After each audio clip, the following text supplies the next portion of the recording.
സാമ്പത്തികമായിട്ടുള്ള അഭിവൃദ്ധി ഉണ്ടാവാനും അതുപോലെ തന്നെ വിജയം ഉണ്ടാവാനും ഹെൽത്ത് മെച്ചപ്പെടാനും കുട്ടികളുടെ വിദ്യാഭ്യാസത്തിനും തൊഴിലിനും ഫംഗ്ഷൻ പ്രകാരം നമുക്ക് ഒരു സ്വീകരണ മുറി എങ്ങനെ അലങ്കരിക്കാം എന്ന് നോക്കാം.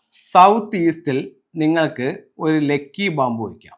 സൗത്ത് വെസ്റ്റിൽ നിങ്ങൾക്ക് 2 ക്രിസ്റ്റൽ ബോളുകൾ ഇടാം. സൗത്തിൽ ഒരു വിക്ടറി ഹോഴ്സ് വയ്ക്കാം. അത് കഴിഞ്ഞിട്ട് വെസ്റ്റിൽ വന്നിട്ട് ഒരു ആനയുടെ ചിത്രമോ പ്രതിമയോ വയ്ക്കാം. അത് കഴിഞ്ഞിട്ട് നോർത്ത് വെസ്റ്റിൽ നമുക്ക് ഒരു പെൻഡുലം ക്ലോക്ക് വയ്ക്കാം. നോർത്തിൽ നമുക്ക് ഒരു വാട്ടർഫാൾസിന്റെ ചിത്രം വയ്ക്കാം. നോർത്ത് ഈസ്റ്റിൽ ഒരു ക്രിസ്റ്റൽ ഗ്ലോബ് വയ്ക്കാം. ഈസ്റ്റിൽ വന്നിട്ട് ഒരു മെഡിസിൻ ബുദ്ധയുടെ ചിത്രം വയ്ക്കാം. അപ്പോൾ ഈ രീതിയിൽ നമുക്ക് ഒരു സ്വീകരണ മുറിയെ അലങ്കരിക്കാനായിട്ട് സാധിക്കും.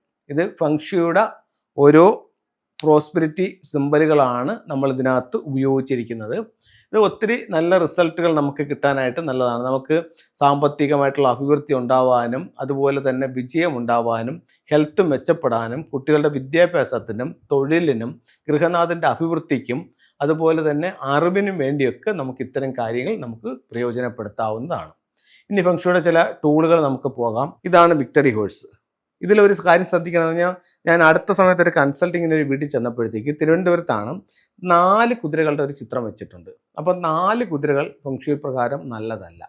അത് അവിടെ ഒരു മുൻപ് രാജഭരണകാലത്ത് 4 കുതിരകളെ പൂട്ടിയ രഥത്തിലാണ് വധശിക്ഷ നടപ്പിലാക്കിയിരുന്നത് എന്നൊരു ഇതുണ്ട്.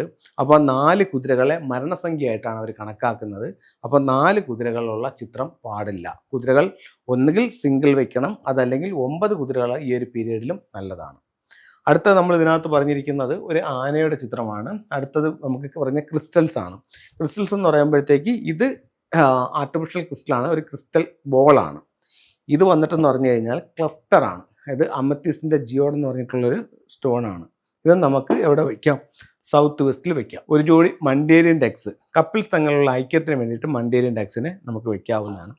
അതുപോലെ തന്നെ നമുക്ക് ഇത് എല്ലാ വീടുകളിലും വെക്കാൻ പറ്റിയൊരു ടൂളാണ്. ഇതൊരു ട്രാവലിംഗ് ബുദ്ധയാണ്. ഒരുപാട് പ്രോസ്പെരിറ്റി നമുക്ക് ഈ ട്രാവലിംഗ് ബുദ്ധ കൊണ്ടുവന്ന് തരും. അപ്പോൾ എല്ലാവർക്കും എല്ലാ ഐശ്വര്യങ്ങളും ഉണ്ടാവട്ടെ എന്ന് പ്രാർത്ഥിച്ചുകൊണ്ട് നിർത്തുന്നു. നന്ദി, നമസ്തേ.